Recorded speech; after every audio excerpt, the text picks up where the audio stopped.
I'm so honored to be here. Thank you for having me in this institution, and I want to use this time to tell you our story and to tell you about our expectations. First of all, looking at me and at all these people, you have to understand that we have been living for 26 years under the pressure of regime of dictatorship. All these years, we were afraid. All these years, we were sleeping. But now, Belarusian people have woken up. And 7 weeks in a row, every day, we are going out for demonstrations.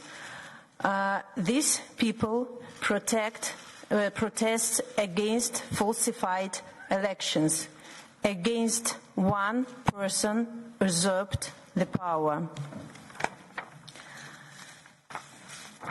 But our peaceful protesters were met with violence.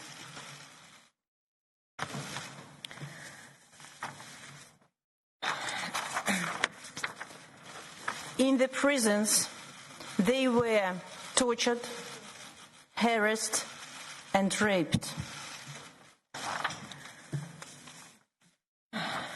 Some of them were killed just for their will to live in a free country.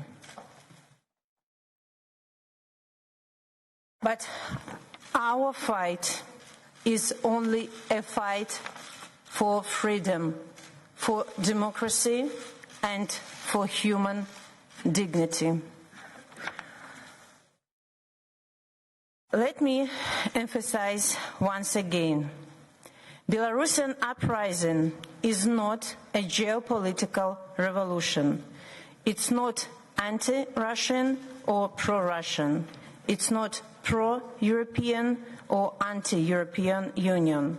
It is a pro-Belarusian revolution.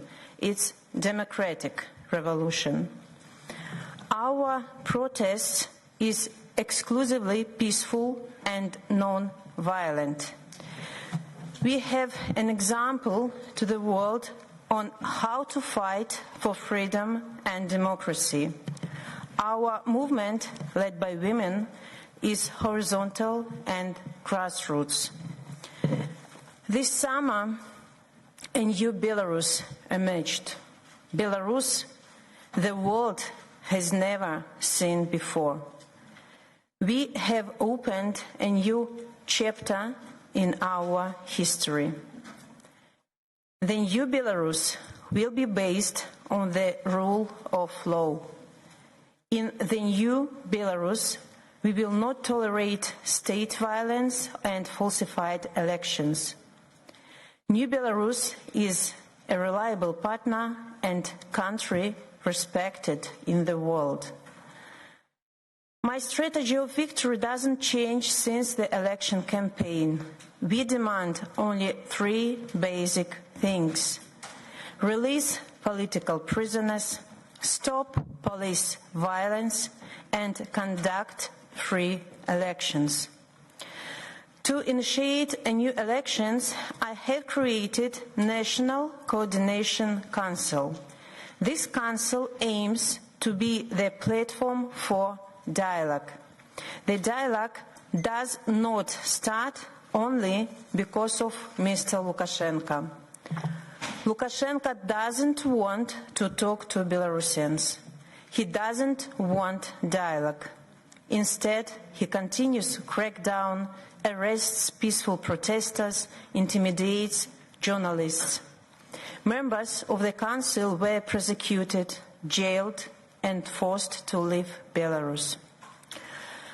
Lukashenko hopes that our protests will fade out, but we will protest as long as it's needed, for weeks, months, and even years to come, if necessary. Belarusians will no longer be hostages of Lukashenko's regime. We will no longer live in his prison cell. We'll never come back to the state we used to live for 26 years in. Only the pressure will force the regime to have dialogue with people. This is why we continuously and peacefully protest. We stick with non-violent discipline, and we want to keep it such. At the rallies, people are chanting, "Go away, tribunal and freedom." The people of Belarus will never recognize the results of the election of August 9. Lukashenko lost the remains of his legitimacy and public support. He desperately clings onto power, and he threatens us with war. The police loyal to him feel impunity and organize public punishing operations. I will never forget the voices that I heard near a Kristina prison, where detainees were imprisoned, were raped, were tortured. And for you to understand, this is happening in the middle of Europe in 2020. So I appreciate your efforts to help us with basic things: to recognize Mr. Lukashenko illegitimate, to release political prisoners, to introduce individual sanctions against all individuals involved in the election falsifications and political crackdown. The resolution of the European Parliament adopted last week was an important step forward. I think it was one of the most important decisions in the history of modern Belarus. I'm thankful you recognized the National Coordination Council, initiated by me, as the only legitimate body responsible for overseeing a peaceful transition of power. Please consider creating an international coalition to facilitate negotiations between Lukashenko and the Belarusian people represented by the National Coordination Council. I'm also asking you to demonstrate solidarity with the people. Support Belarus civil society and media organizations that remained under constant pressure by authorities. Consider criminal investigation against those individuals involved in human rights crimes in Belarus, such as rapes and tortures. I have compiled the list of people who participated in the brutal crackdown. Sanctions against them can be adopted under European Magnitsky Act. I ask you not to finance the dictator regime and switch Belarus programs from state to non-state actors. I also ask to reconsider partnerships with state organizations close to Lukashenko. Finally, and most importantly, I call on you to work together with us toward a free, fair, and transparent election.